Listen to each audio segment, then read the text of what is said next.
want to welcome you to the Ask Jeff YouTube channel. Here's today's question. God told Job to make sacrifices and prayers for 3 of his friends, but not 4. Why? Elihu opened his mouth just like the rest of them. What about his opinion? Well, that's a really insightful question because, as you mentioned, there are 3 very famous friends of Job. Eliphaz, Bildad, and Zophar. There's 3 cycles where they continually barrage him with their opinion that he is completely in error.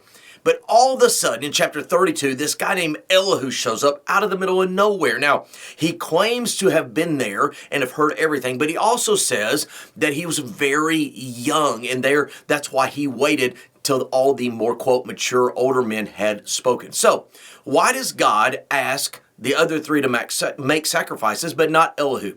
There's actually 2 theories on this incredible question. Theory number 1 is this, that Elihu's statements, which by the way, this is true, are so ridiculous, so outlandish, that the Lord said it's not even worth addressing. Sounds good, but doesn't sound much like the Lord.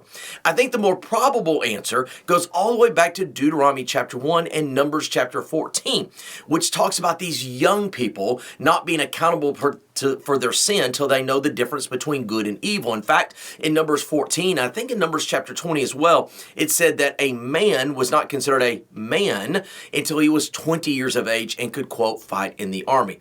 Now, we don't know Elihu's age. We don't know if he was a young child. We don't know.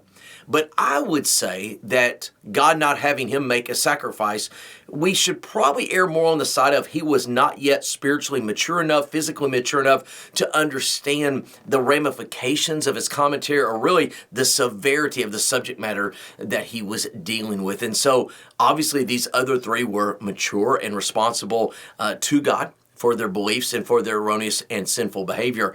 But Elihu most likely would have fallen under that threshold per those scriptures that I referenced. Great question. If you have one, send it to AskJeff.net. Maybe your question will be tomorrow's. Thanks for being a part of today's daily question. Now, we answer a question each and every day. Please feel free to submit a new question at AskJeff.net. We may not have gotten to yours today, but we eventually will continue to be a part of this. Subscribe so you don't miss out on a question every day.